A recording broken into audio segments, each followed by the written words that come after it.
Hey everybody, it's Emran Pilati coming to you live and direct. We're here in Raleigh, North Carolina.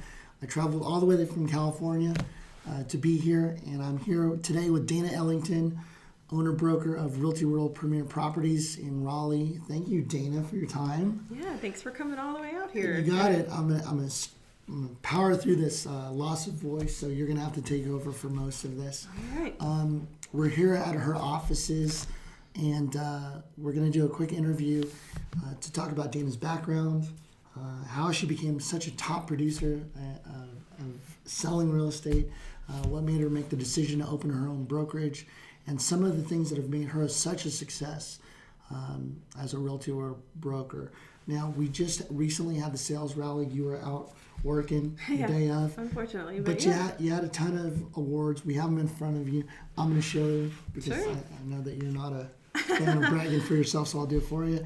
Dana, Realty World Premier Properties, top producing broker, total transactions, first place. Love it. Congratulations. And then you had two more awards here. I just want to make sure that she does get her due credit. Dana Ellington, Realty World Premier Properties, $19 million producer, $19 million. For those of you that are watching in California, $19 million is a lot. Not like back home where you sell one house for $19 million. And then, of course, the third plaque, Realty World Premier Properties, top producing broker, total transactions, first place again. So congratulations on having a great year. Yeah, absolutely. Thank you. We'll talk about that. So let's first get started. How long have you been in real estate? I started about 8 years ago. 8 years ago. Okay. And prior to that, what were you doing? I was an IT project manager. I have the designation of a property. Now I'm getting confused with my Okay. real estate. The project manager professional at PMP. What is that? It's basically a project manager designation for people that are very serious about project management organization and has a standard set. We use something called a PMBOK to set up any kind of project. So organization is key with that. Yes, absolutely. You cannot function without having an organization. No, And cannot. you did that for how long? I did it for about 15 years. Okay, so you got that down. I did. Okay. Yep. So did you like it? Yeah, absolutely. Love it. Was just really looking for a change, but you get different projects just like when you're doing listing, buying. It's a different dynamic, but from my perspective, I really enjoyed it. I got to travel a lot and got to interview a lot of different types of people, C-level, and in my dealings, especially overseas. So it was a good experience. So you dealt with all kinds of different personalities. Speaking of interview, you had to do a real estate transaction. Yeah. And you interviewed a broker that helped you. Right. And that actually led to real estate for you. It did. Why don't you give us a little bit of background on that? Yeah. I got into it. I didn't know anything about selling houses. I tried to do for sale by owner like some of our friends that do that, and found out that it was going to be a lot more difficult. People didn't want to necessarily deal with an owner, so risky. So I interviewed an agent, and she came in, and when I look back, I'm sure she did a lot more than I saw behind the scenes, but it seemed relatively easy. So It appeared to be easy. It appeared. However, it wasn't just about being easy. You found that she was coming from your background with organization and all that kind of stuff. Yeah. You didn't see that type of organization in the real estate side. I didn't. I think I see that a lot, even now, looking at realtors. One of the key things I think is most important is to be professional, organized. When you get in front of anybody, you just want to make sure you've got your stuff together, you're prepared, and not just kind of by flying by the seat of your pants. Because a lot of people, especially in our area, are very well versed in metrics and things like that. So you just want to show up and be organized and have everything all together in a kind of a neat package. And we'll talk about Raleigh itself and the area and the education. You're a graduate of NC State. I am a graduate of NC State. Excellent. Go Wolfpack. Whatever. Yeah, that's our little. There you go. Yeah. So after your experience in 2006 with this realtor that sold your house, you said to yourself, I can do this. Yes, I did. And that's what transitioned you over. I did. I decided while I was still working, I got my real estate license. I went at night and, just took the class, took it very seriously. And, once I got my license, I ventured out. And it was a really natural, thing for me. I'm around people all the time, so I'm used to presenting. And I was nervous my first couple of times, but I think I kind of muddled through the first couple, and like we all do. But it was relatively simple for me to kind of transition over. Especially when you have the organizational skills already in hand. Right. So you were with a national franchise for almost 4 years. You were Right. on a team. You did it solo. Right. You had success, but you made the decision to transfer over. Mm-hmm. What was it about your old brokerage that made you say it was time to maybe go look at other places? I think I started realizing with my clients that, they were working with me because of who I was, not where I was. And it became more and more apparent to me that I wasn't getting much value from a national chain. Right. Again, my business for me is mainly referral. It's, getting out there and talking to people, building relationships. And you can really do that with any name, but I decided that I didn't really think I was getting the value for the amount of fees and things that I had to, desk fees and some of the requirements I thought to me were not, I didn't need them. So I didn't really feel a value there. You ended up spending time with, getting to know a Realty World broker. Who was that? That was Sean Britt here at the Realty World Triangle Living. Her and I became friends, and the way we became friends was a little scary. We were, unfortunately, in our area, we had a stalker, and we met because my background with IT was also with the State Bureau of Investigation here in Raleigh, and Sean's dad was a former captain of police for Raleigh. So we decided to meet and talk, and decided to work together to bring this person to justice, and we did. We became fast friends, and we got to talking about real estate, and I realized there is another way. Yeah. And that pulled me over to Realty World. So you came over to Realty World in 2009, and then you worked selling lots of real estate, doing your thing, and then in 2012, some changes happened in your life, and you wanted some. Yeah. So you said now or never. So what led you to wanting to open your own brokerage within Realty World? I decided, I actually interviewed quite a few others, just to make sure I was doing my due diligence as I should. And I decided that the brand was something, I didn't want to be a brand hopper. We all know agents that do that, and it becomes, again, don't look like you're very stable. Right. So I enjoyed working with Realty World Carolinas, and I wanted to branch out my business. I wanted to do property management. I wanted to, do my own, style of things. So I decided to open up my own franchise. Which is called Realty World Premier Properties. Yes. Tell me about your brokerage, the way that it sits right now. Okay. Well, it's myself, and I have a closing specialist, Karen Barlow. We work together. And we are expanding. We're trying to do that this year. But, we're, again, very careful with growth, as we saw some of our counterparts didn't do that, in recent years. So just really all about tailoring to individual client, making sure that they feel like what they buy is what they get. Let's talk about Raleigh. Let's talk about the area. Tell me about the area. Tell me about what comprises the Triangle and the areas that you service. Yeah, I am a Triangle native. I was actually born in downtown Raleigh. The area that we pretty much cover, Wake County, is the Triangle area, Raleigh, Durham, Chapel Hill. Obviously we have a lot of collegiate schools here. Is there college basketball here? Well, it depends who you ask. But yes, obviously we have a lot of education. We have a lot of, Research Triangle Park brings in some very skilled workers. Yeah. Our little Silicon Valley of the South, as we like to call ourselves. But Raleigh's a sophisticated buyer, a sophisticated seller. Those are some of the things that I really try to focus on when you're getting to know who your client is. Yeah. Just making sure you understand. But we do. I don't know. I think we have 11,000 houses for sale in our Triangle MLS, which covers a couple of other counties. But it's a great place to work. It's a great place to live. We have a low, we have a high standard of living, but a low cost of living. So I think that a lot of people find that attractive, and they're moving here in droves. And the cities that you and your brokerage services? Yes, Raleigh, Durham, Chapel Hill, Clayton, Wake Forest. I mean, I pretty much am all over the map just because I'm used to it. Anger, Fuquay, Holly Springs. You know, we have a brand new highway coming through, so we're seeing southern Wake County actually pick up quite a bit. So we, you know, there's a lot of little tiny towns that are in Wake County that we cover, but. Now, the average sales price in the Triangle area is $275,000. With it sits right now year to date. Tell me what that gets you in the Triangle area. I know that gets you a different type of home or property in different parts of the Triangle. Yes. So it could be anything from downtown Raleigh to a really great condo, you know, or 2-bedroom if you want to be in the middle of the action. Or it could be, you know, North Raleigh, you'd probably get, you know, a 3-bedroom, 2.5 bath is 20 years old. You know, the further out you go, the more you're going to get. The land here is premium. You know, things like Cary, everybody knows Cary as a concentrated area of relocated Yankees, as we call it.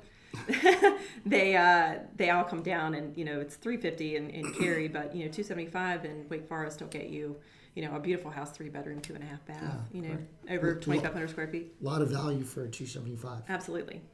So your personal production stays true to that number. Sure does. But this year you added a little bit more diversity on the higher end. I did. I sold over 4 units that were over, I think, 1.2 million. I think that was the 1.275 was the highest one I did. Yeah, that's great. Yeah, it was great. And it was in, you know, Chapel Hill and Raleigh. So, you know, we just had a lot of different buyers coming in. Those were all referral clients to me. So it was great. We talked about your plaques. Let's go into depth of your volume. Sure. In 2014, you did 19.25 million, and you did 65 transaction sides. Yes. Tell me a little bit about where the majority of that business came from, as far as where it came from, and how much of that was buyers, how much of that was sellers. Well, actually, last year was a little bit more on the seller side. Our market switched a little bit. It had been historically the last 3 years have been more on the buyer side, and we're seeing more sellers venturing out into the market as they're hearing that the rates are better and that, you know, they're looking to make a move. Now would be the time.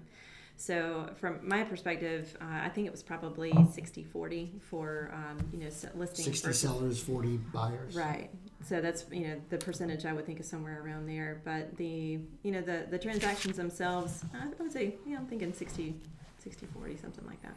Now, you said that almost all of your business, almost all 65 transactions, come exclusively through either past clients, referrals from past clients, or some type of your database sphere referral or business itself. Right. How are you reaching out to them on a regular basis? What do you do in order to make sure that they think of Dana when it comes to actually selling real estate or referring to somebody? You know, honestly, I try to keep up with my clients on a personal level. I see a lot of people send out monthly newsletters and things like that. And I probably should move more toward that, you know, to make sure you're touching them and they're remembering you. I send out a couple of times a year. I send out, magnets and things that keep your name in front of them and visible.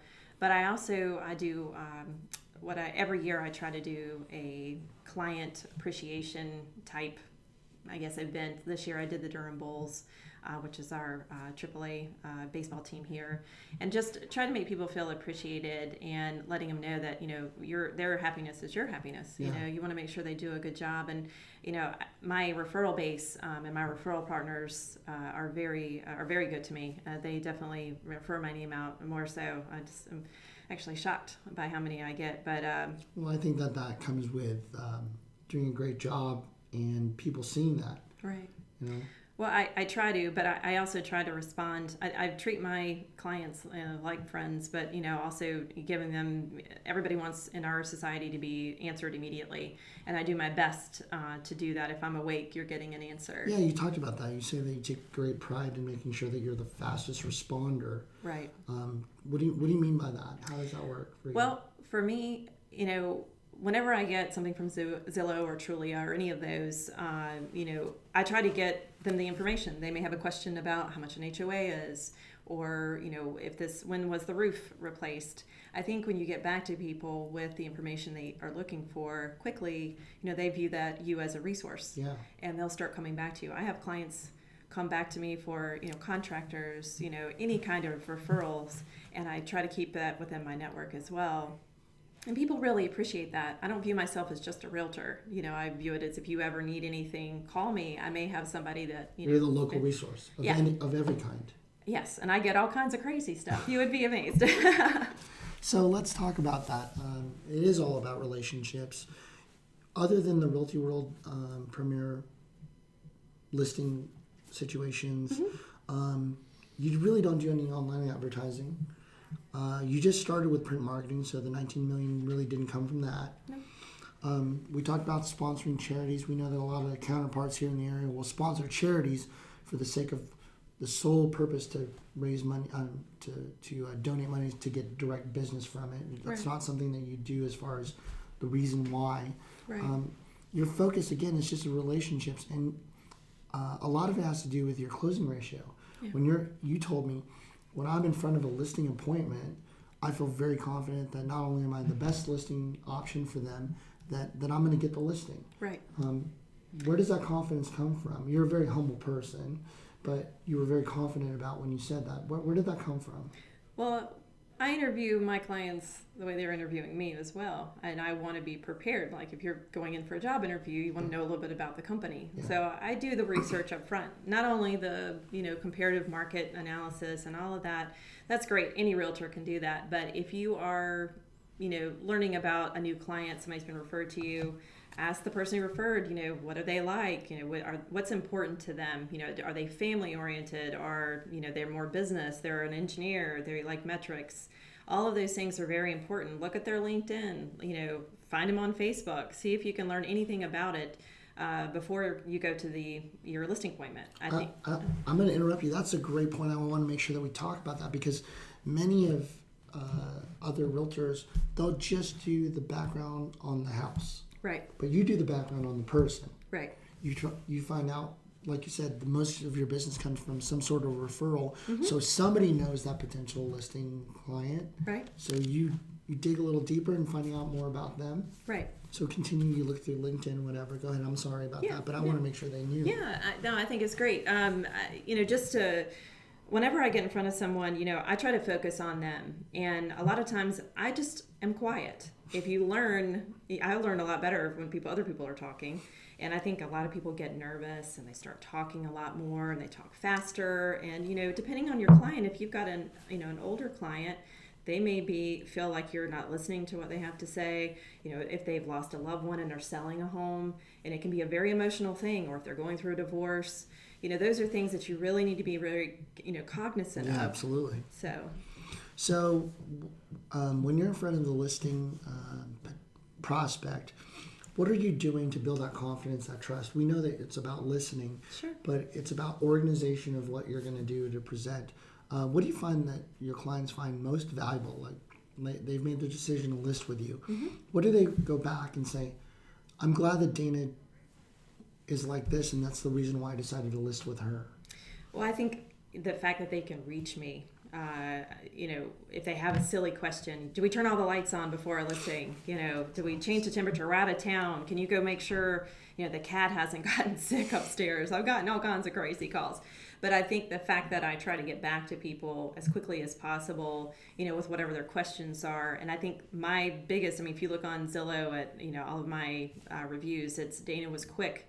On the buyer side, I listen. I don't rush people. It's a big decision. It's probably the biggest investment you'll ever make in your life. So I just try to, give them all the information about the area to make them comfortable with making a decision. Absolutely. And that, I think my referrals and my reviews speak for themselves for that. I agree. You do social media, but you only really focus on one in particular, which is Facebook. Mm-hmm. Tell me about your business page. What kind of content do you put on there, and how often do you interact with people on Facebook? Well, I try. I don't want to be one of those people who updates every 20 minutes because, to me, over information and oversharing is just as bad as not. Sure. So I try to make, a broad, if something is coming to the area that may, appeal to different, if we're getting a new like when we were doing the convention center downtown, things that are like festivals or whatever, just being, again, a resource. I've got out there about the frozen pipes. I had 4 or 5 clients call me, including some of my property management clients, that their pipes had frozen. And that's something that, everyday life you can really think about. That's your content. What would make sense to people to put out there. So with that said, we know that you have some focus this year as we wrap this up. Yeah. What's your personal focus for 2015? What you're looking for in your business? Not necessarily production numbers, but what are some of the things that you're going to be looking at doing this year versus previous years? Well, I am going to expand my firm a little bit and add an agent or 2. Again, being very careful with growth, but also, just trying to get some print. I'm just going to try a couple of different advertising campaigns and see what works best. But, obviously I want to increase production, but again, not at the sake of my quality. Right. So Right. You already have a dialed in business that's doing well, so we're going to try new things to add to it, but not take away from it in any way.